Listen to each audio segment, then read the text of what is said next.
যে দল যত বড় সেই দলের লোকগুলা চলে কিভাবে? স্রেফ চাঁদাবাজি। বাংলাদেশে কোনো সরকার পয়দা হয় নাই যে আইসা আগামী 5 বছর 50 লক্ষ চাকরি দিতে পারবে। ইউনূস সাহেবের কাছ থেকে যে নির্বাচনের ডেটটা আমরা নিলাম, ইউনূস সাহেব কি স্বেচ্ছায় দিচ্ছেন নাকি আমরা আদায় করছি?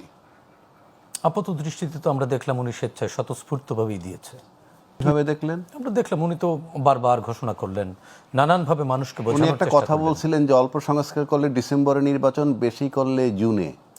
ফেব্রুয়ারিতে নির্বাচনে কি দাঁড়ায়? না অল্প না পুরা, কি দাঁড়ায়? কারণ বাদ বাকি 4 মাসে কি সব হয়ে যাবে? হবে কি হবে না সেটা দাঁড়ায় কি? যে দেশের রাজনীতিবিদরা সংবিধানে আছে কি নাই এইটা ভাববার যোগ্যতা যাদের নাই, কথায় কথায় বলে সংবিধানে আছি। আপনি এখন বলেন তো আমরা কি আদৌ সংবিধানে আছি?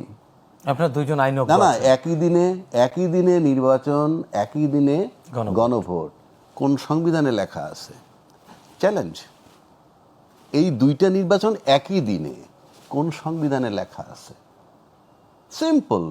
তার মানে কি আমরা নিয়মের বাইরে, আইনের বাইরে থেকে আপনি আইন খোঁজেন কি হিসাবে?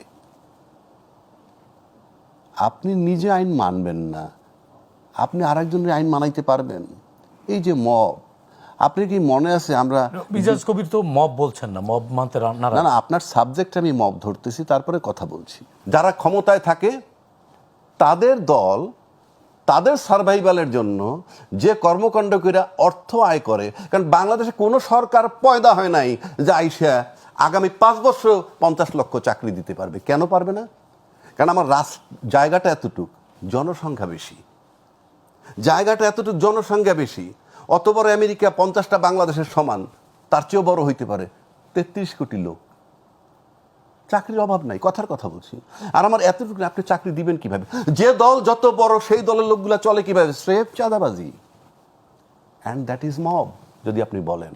কারণ তাহলে কি আমরা মব পাল্টা মবের মধ্যেই চলতে থাকবো? এই মবের বয়ানটা কেন আসছে? ওই যে নাশকতা ছিল, জঙ্গিবাদ ছিল, এখন আপনারা নিয়ে আসছেন একটা মব, এবং মিডিয়ার ক্রিয়েশন মব হিসেবে এস্টাবলিশ করছেন আপনারা। কেন আমি বলছি?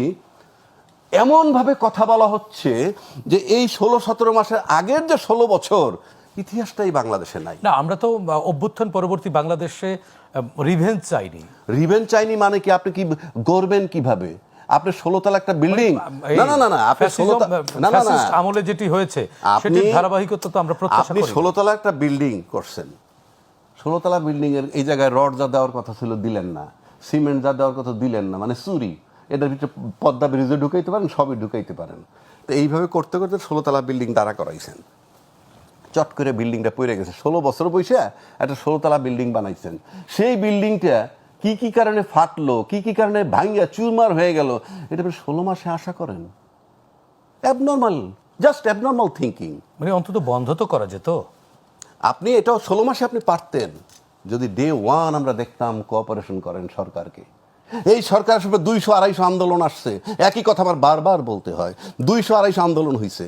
কোন রাজনৈতিক দলের, দায়িত্বশীল দলের লোকেরা কি বলছে ইনি তো নির্বাচন দিয়ে চলে যান, তাকে প্লিজ ডিস্টার্ব করেন না, বাসায় যান, বলছে কেউ? জি।